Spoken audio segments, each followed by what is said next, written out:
It's easy to get distracted by the newest and flashiest business advice from Silicon Valley or Fortune magazine, but in reality, we should be looking to the proven past rather than today's uncertain business environment. The history of self-made didn't start today. Did you know that Benjamin Franklin was a completely self-made man whose sheer hard work, curiosity, and extreme interest and quest for knowledge played a prime role in his every single accomplishment? In today's video, we will look at America's founding father and first millionaire, Benjamin Franklin, who proved that academic education is not the sole criteria for success in life. Even the most difficult things can be achieved provided you work hard and stay tremendously curious about anything that comes your way in life. We hope this video gives you the courage you need to believe in yourself and pursue your biggest dreams.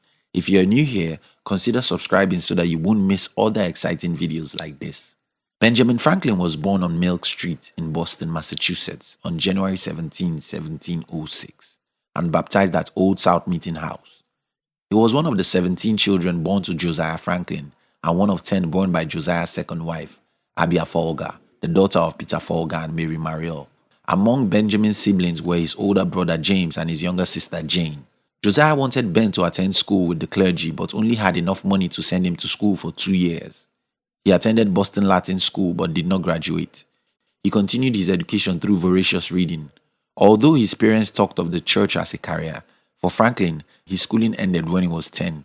He worked for his father for a time, and at 12 he became an apprentice to his brother James, a printer, who taught Ben the printing trade. When Ben was 15, James founded the New England Courant, which was the first truly independent newspaper in the colonies. Although James mistreated and frequently beat his younger brother, Franklin learned a great deal about newspaper publishing and adopted a similar brand of subversive politics under the printer's tutelage. When James refused to publish any of his brother's writing, 16-year-old Franklin adopted the pseudonym Miss Silence Do Good, and her 14 imaginative and witty letters delighted readers of his brother's newspaper, the New England Courant. James grew angry, however, when he learned that his apprentice had penned the letters. Tired of his brother's harsh and tyrannical behavior, Franklin fled Boston in 1723, although he had 3 years remaining on a legally binding contract with his master. He escaped to New York before settling in Philadelphia and began working with another printer. Philadelphia became his home base for the rest of his life. Encouraged by Pennsylvania Governor William Keith to set up his print shop, Franklin left for London in 1724 to purchase supplies for stationers, booksellers, and printers. When the teenager arrived in England, however, he felt duped when Keith's letters of introduction never arrived as promised. Although forced to find work at London's print shops, Franklin took full advantage of the city's pleasures, attending theatre performances, mingling with the locals in coffee shops, and continuing his lifelong passion for reading. In 1725, Franklin published his first pamphlet, A Dissertation upon Liberty and Necessity, Pleasure and Pain, which argued that humans lack free will and thus are not morally responsible for their actions. Franklin later repudiated this thought and burned all but one copy of the pamphlet still in his possession.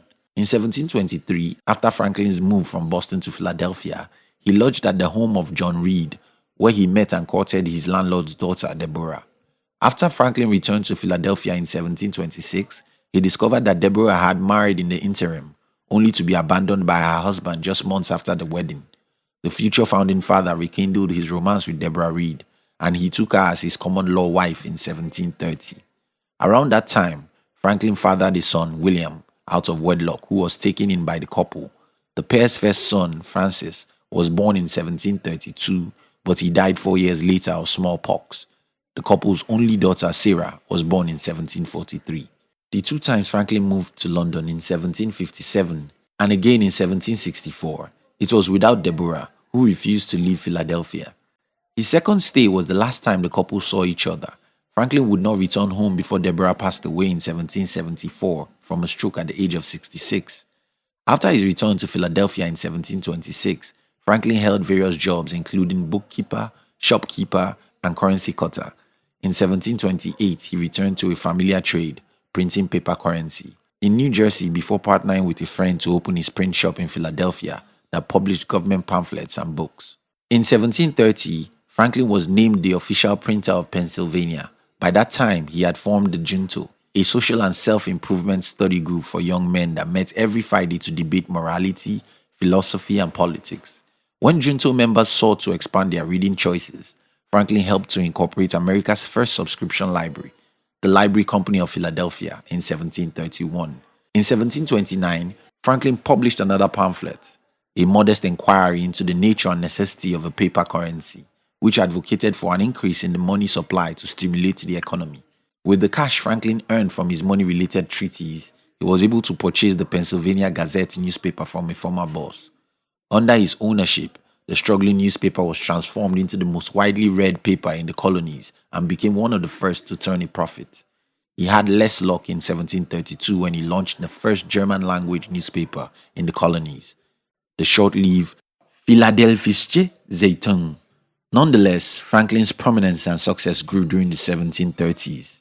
Franklin amassed real estate and businesses and organized the Volunteer Union Fire Company to counteract dangerous fire hazards in Philadelphia. He joined the Freemasons in 1731 and was eventually elected Grand Master of the Masons of Pennsylvania. At the end of 1732, Franklin published the first edition of Poor Richard's Almanac. In addition to weather forecasts, astronomical information, and poetry, the almanac, which Franklin published for 25 consecutive years, included proverbs and Franklin's witty maxims, such as early to bed and early to rise makes a man healthy, wealthy, and wise, and he that lies down with dogs will soon rise with fleas. In the 1740s, Franklin expanded into science and entrepreneurship. His 1743 pamphlet, A Proposal to Promoting Useful Knowledge, underscored his interests and served as the founding document of the American Philosophical Society, the first scientific society in the colonies. In 1748, the 42-year-old Franklin had become one of the richest men in Pennsylvania, and he became a soldier in the Pennsylvania militia. He turned his printing business over to a partner to give himself more time to conduct scientific experiments. He moved into a new house in 1748. Franklin invented Franklin's stove, bifocals, harmonica, rocking chair, flexible catheter, American penny. Franklin also discovered the Gulf Stream after his return trip across the Atlantic Ocean from London in 1775. He began to speculate about why the westbound trip always took longer, and his measurements of ocean temperatures led to his discovery of the existence of the Gulf Stream. This knowledge served to cut 2 weeks off the previous sailing time from Europe to North America.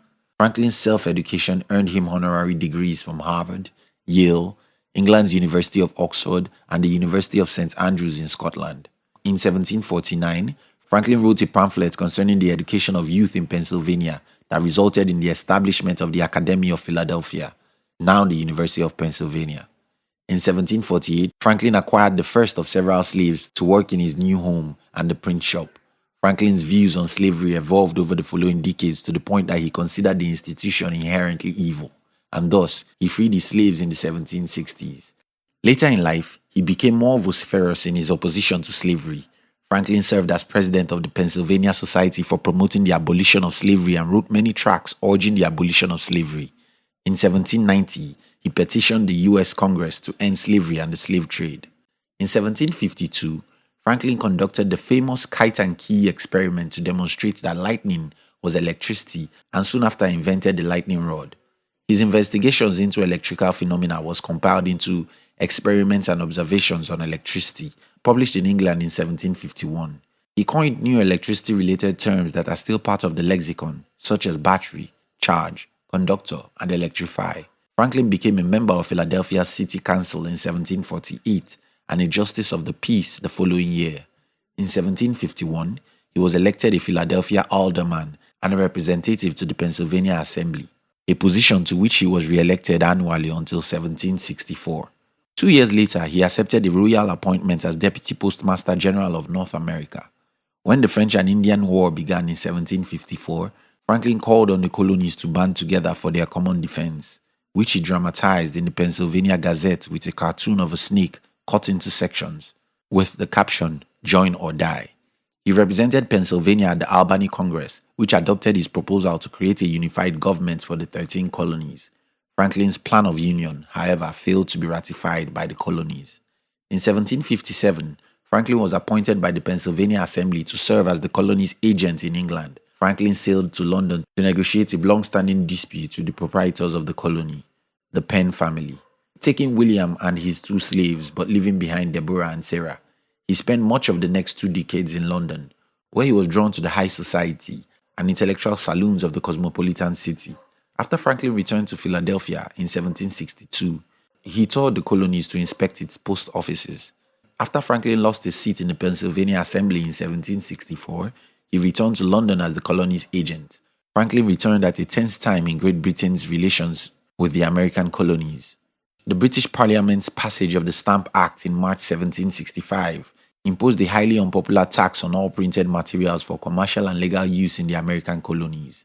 Since Franklin purchased stamps for his printing business and nominated a friend as the Pennsylvania stamp distributor, some colonists thought Franklin implicitly supported the new tax, and rioters in Philadelphia even threatened his house.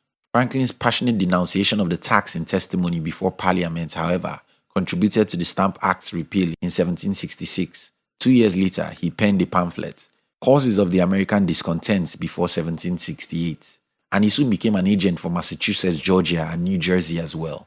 Franklin fanned the flames of revolution by sending the private letters of Massachusetts Governor Thomas Hutchinson to America. The letters called for the restriction of the rights of colonists, which caused a firestorm after their publication by Boston newspapers.